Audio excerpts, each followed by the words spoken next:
Hey everyone, it's Trent back with another video. As you can tell, I'm still in my car, which means our ring light still is not fixed. But with all that being said, as you can tell by the title of this video, I'm gonna give you guys my top 10 Netflix suggestions. I saw a couple people make this video and I thought it'd be very interesting to give you guys my opinions on Netflix, especially since because I know everybody out there looking for different shows or movies to watch on Netflix. So here are my 10 recommendations. I have 3 movies and 7 shows to recommend to you guys. To start out, I'm gonna start out with the 3 movies. The first movie that I recommend is no longer on Netflix, but it used to be, so I'm gonna add it to this list. Just Google it and I'm sure you can find it on some other website. But it's called The A-List. And The A-List takes place in this high school setting, and it's about this one boy who's very popular, who's on the top of the A-List. And the A-List is like this popularity list in their school. But he's on the top of the A-List, but he finds out that he doesn't have enough credits to graduate, so he goes and talks to his guidance counselor. So his guidance counselor tells him that there's no way he can make up the credits in time. So he's like, oh, so what can I do? I just can't graduate? And then she throws a proposition his way. So back when the guidance counselor was in high school, she had a list of things that she wanted to do, but couldn't because she wasn't popular enough. So since he is popular, she tells him that if he completes these tasks for her, then she will give him the credits to graduate. But in the mix of him trying to do all these tasks for her, he loses his popularity, and then he has to decide what's more important, graduating or his popularity. I feel like this show is pretty relatable because it does deal with some high school drama and like popularity and like how overrated it is. Overall, it's a pretty relatable movie that I feel like a lot of high schoolers can relate to, so I highly recommend it. The next movie that I have to recommend to you guys is called The Open House, and I believe this is a Netflix original. If you guys have seen 13 Reasons Why, the dude that plays Clay is like one of the main characters in this movie. The Open House is about this one boy and his mom who move into his aunt's vacant house, and it's only temporary because she's trying to sell this house. Every Sunday they have an open house and they can't be in the house when the open house is going on. One day after an open house, they start hearing like footsteps and loud noises in the house, and they start feeling really nervous about it. So they call the cops, but the cops said that there's nobody in the house and to not be worried. Turns out that there actually was an intruder in their house, and that intruder is now trying to kill them. And this movie had me on the edge of my seat the entire time. There's a lot of plot twists and just a lot of surprises that happened throughout the movie that I wasn't expecting,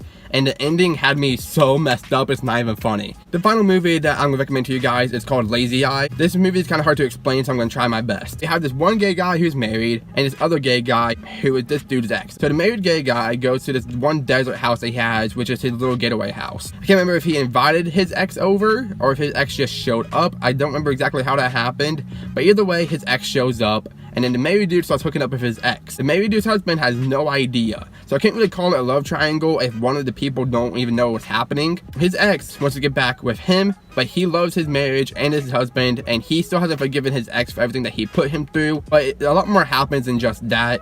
As I said, it's hard to explain, but it's a very good movie, and I highly recommend it, especially if you're into like the romantic type movies, especially when it comes to like the LGBT community and all that stuff. Now I'm gonna be giving you guys the 7 TV shows that I recommend on Netflix. The first one isn't on Netflix anymore. It used to be. I don't know why they took it off, because it really upsets me that they took it off. It's such a good show. I've seen this show roughly 12 to 15 times, and there's 9 seasons. So clearly, I really love this show, and it's called How I Met Your Mother. This show is about this guy named Ted, and he basically explains to his kids the story of how he met their mom.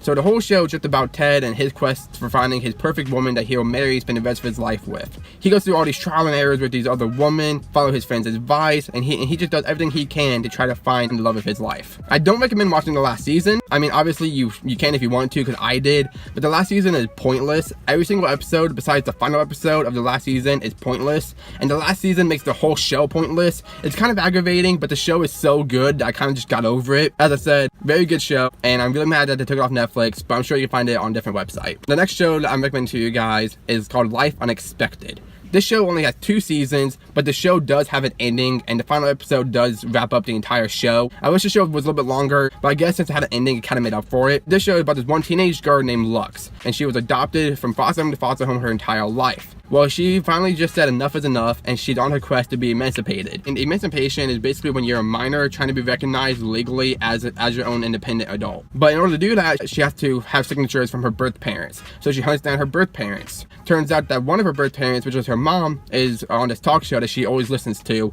and then her dad is just some guy that owns and runs a bar and lives in the upstairs of that bar. They didn't want to sign the papers. Actually, I think her dad did, but her mom didn't want to, so she ended up just adopting her, and then they split custody, so she stays with their mom for some days and then with their dad, and then the whole show just becomes about them trying to raise their daughter for the rest of her teenage years. But since their parents aren't together, it can cause a little bit of issues. It's a very, very good show. As I said, I wish it was longer, but the 2 seasons is definitely worth it. I watched them all in one day. Oops, that's how hooked I was on this show. The next show that I have for you guys is a show that everybody knows about, and it's called Shameless. I don't think all the seasons are on Netflix yet. This show is just about this troubled family that don't live in the best circumstances. Their father is an alcoholic, their mom wasn't really in the picture. Drugs and alcohol is like a huge thing in this family, and they all just have their own problems, and each person's problems creates even bigger problems for the whole family.